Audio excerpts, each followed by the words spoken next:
Mengingat krisis ekonomi ini mendesak kita ya, untuk selalu mewaspadai sebagai bangsa Indonesia agar mana stabilitas harga khususnya untuk menggapai kemampuan masyarakat, maka pihak pemerintah harus bisa tekatan dalam mengantisipasi suasana di era ini ya. Artinya krisis ini bukan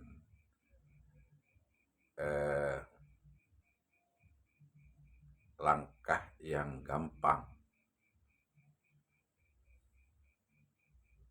untuk mengatasi.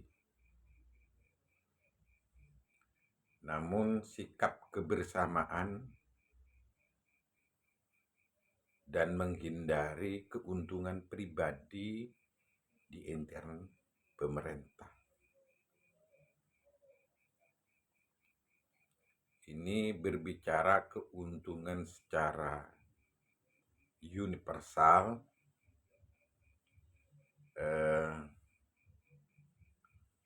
sesama pemerintah untuk bangsa, untuk negara Republik Indonesia agar selamat dari krisis ini.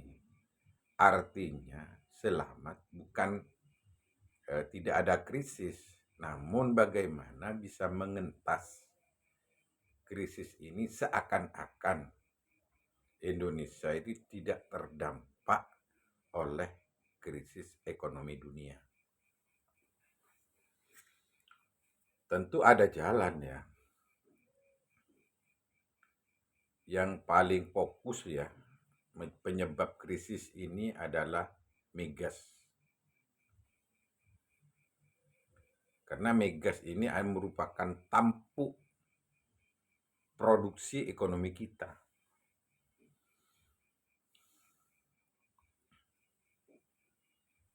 Pabrik butuh minyak, bahan bakar. Juga segala produksi yang berkaitan dengan bakar-bakar, baik pembuatan roti, pembuatan apa, pabrik-pabrik itu butuh gas, butuhkan sekali. Otomatis power produksi dari bahan mentah ke bahan jadi itu memerlukan bahan bakar ya, baik gas maupun minyak. Nah, otomatis karena migas merupakan power ekonomi sehingga di mana-mana negara mana menyebabkan krisis karena kekurangan migas ini, maka kita sebagai bangsa Indonesia harus pandai memposisikan ketahanan pangan kita. Produksi pertanian kita bagaimana mencapai melimpah ruah, perkebunan kita juga, hutan kita juga, tambang kita juga, ya. Bahkan sumur migas kita, minyak kita, BBM kita tambah, tidak serta-merta yang ada-ada saja, juga di gas alam kita juga tambah, tidak serta-merta yang ada-ada saja. Sebagai produk atau produksi untuk mencukupi. Nah, selain itu, tambang-tambang yang lain misalnya emas, nikel, batu bara, juga tambang besi. Ini adalah solusi untuk mencukupi pembelian minyak kita, impor minyak kita, dan gas kita. Dari mana misalnya modal membeli migas? Kalau tidak peningkatan produksi yang lain, ini ditingkatkan oleh pemerintah. Ini sebagai nilai tukar ya. Kalau solusi ngutang modal harus ke negara luar, itu bukan solusi. Itu menambah beban terhadap negara. Bukan hanya krisis migas kita, tapi krisis keuangan kita nanti.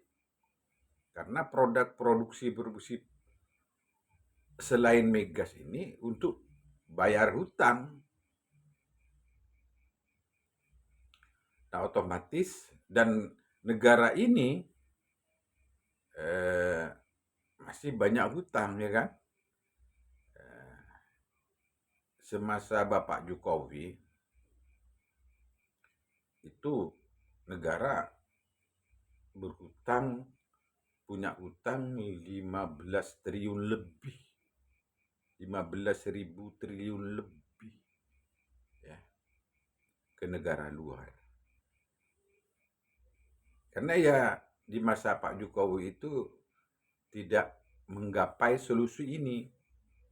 Artinya bila ada kegangguan migas, ada kekurangan, itu langsung ngutang ke negara lain. Ini bukan solusi benar. Namun Bapak Prabowo ya, sebagai selain presiden juga tokoh ditolan ekonomi kita, beliau mampu di tengah-tengah krisis ini barang-barang tidak naik. BBM juga tidak naik, gas tidak naik yang subsidi. Ini saya dapat membaca pemikiran Bapak Prabowo bahwa Bapak Prabowo bisa mengatasi krisis migas ini sebagai krisis dunia, ekonomi dunia, penyebab krisis ekonomi dunia. Bapak Prabowo bisa mensiasati kepada produk-produk yang lain. Artinya produksi pangan, padi kita tingkatkan, nanti dijual ekspor ke luar negeri, hasilnya separuh atau seperempat bisa disumbangkan ke pembelian migas. Tambang nikel emas diekspor ke luar negeri, hasilnya seperempat diimbalkan ke migas. Nikel juga, kayu juga, kesenian kita, kebudayaan kita juga tingkatkan. Disumbangkan akhirnya seperempat kalau dari segala produksi cabai rawit, cabai semangka, hasil semangka yang diekspor, yang diproduksi jadi minuman dan semacamnya, hasilnya yang diekspor ke luar negeri, nanti seperempat akan mencukupi pembelian migas kita, tidak perlu berhutang ke luar negeri. Dan 3/4-nya ini buat modal bantuan, buat modal kas negara, dan seperempatnya lagi bayar hutang.